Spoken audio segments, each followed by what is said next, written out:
안녕하세요, 지식소매상입니다. 오늘은 여러분들이 책을 아주 잘 읽기 위해서, 글을 잘 읽으려면 알아야 하는 한 단어에 대해서 설명을 드려보도록 하겠습니다. 그 단어가 뭐냐? 적이라는 단어입니다. 문화적, 생물학적, 뭔가를 설명할 때 이 적이라는 단어를 붙여서 설명을 잘 하죠. 그때 이 적은 무엇을 뜻하는 걸까요? 예를 들어서 문화적은 문화라는 관점에서 볼 때라는 뜻이죠. 이 적이 한자로 관역적이거든요. 자, 이 적이 왜 중요한지 예시를 들어서 한번 설명을 해볼게요. 자, 어떤 사람이 회의에서 말을 잘 안 해요. 이 사람은 왜 회의에서 의견을 잘 내지 않는 걸까요? 라고 질문을 받았을 때 아마 대부분의 많은 사람들이 그냥 하기 싫나 보지 뭐 라고 대답을 할 겁니다. 이 하기 싫어서라는 거는 회의에 참가한 그 사람의 심리를 이유로 들어서 설명을 하는 거죠. 그렇다면 그 사람은 왜 하기 싫은데? 라고 질문을 한 번 더 해볼 수 있습니다. 여기서 또 그냥 이라고 대답을 할 수도 있겠지만 무언가 현상의 이유에 대해서 끊임없이 탐구하려는 학자들에게는 이 그냥이라는 말로 이 현상을 설명하는 게 부족할 수 있겠죠. 그때 필요한 여러 가지 관점들을 이 적이라는 표현을 통해서 설명을 하는데요. 예를 들어서 문화적 이유를 한번 생각을 해볼게요. 문화적 이유.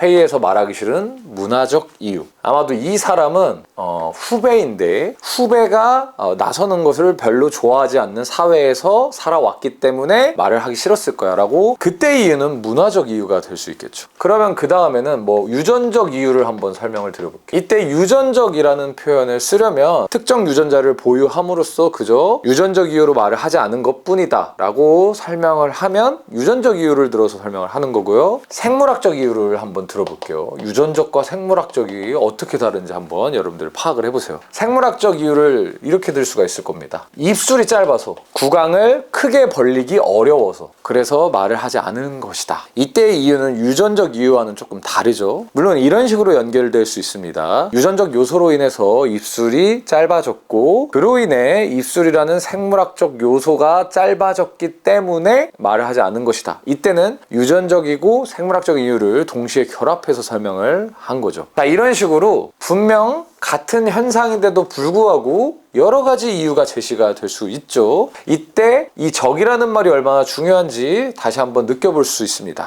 여러분들이 책을 읽다 보면은 이 적이라는 표현이 끊임없이 나오는 걸 볼 수 있을 텐데요. 이거는 소위 비문학이라 불리는 인문학이나 과학책뿐만 아니라 소설이나 에세이에도 정말 많이 등장하는 표현이기 때문에 이 적이라는 글자가 무엇을 의미하는지 다시 한번 살펴보는 게 그만큼 책을 읽는 데 중요하다는 겁니다. 우리가 사는 세상은 그렇게 단순하지가 않습니다. 이 바나나라는 한 단어에도 여러 가지 층위가 존재할 수 있는데요. 너무나 맛있는 과일이라는 뜻, 그리고 원숭이로 지어서 인종차별적 단어를 만들어낼 수도 있고요. 뿐만 아니라 성적 표현으로도 활용될 수 있죠. 그리고 이거 외에도 자주라는 단어를 들면 색깔을 표현하는 단어일 수도 있고요. 어떤 현상의 빈도를 나타내는 표현일 수도 있죠. 같은 단어라도 문맥에 따라 이렇게 다른 뜻으로 활용될 수도 있습니다. 하물며 이런 여러 단어가 모여서 만들어진 문장은 얼마나 많은 층위를 갖고 있을까요? 그러다 보니까 어떤 글을 읽든 어떤 책을 읽든 간에 이 책을 읽는 행동 자체가 얼마나 어려운 난이도의 일인지 잘 알 수 있죠. 피타고라스의 정리를 이런 식으로 수학적으로 표현할 수도 있지만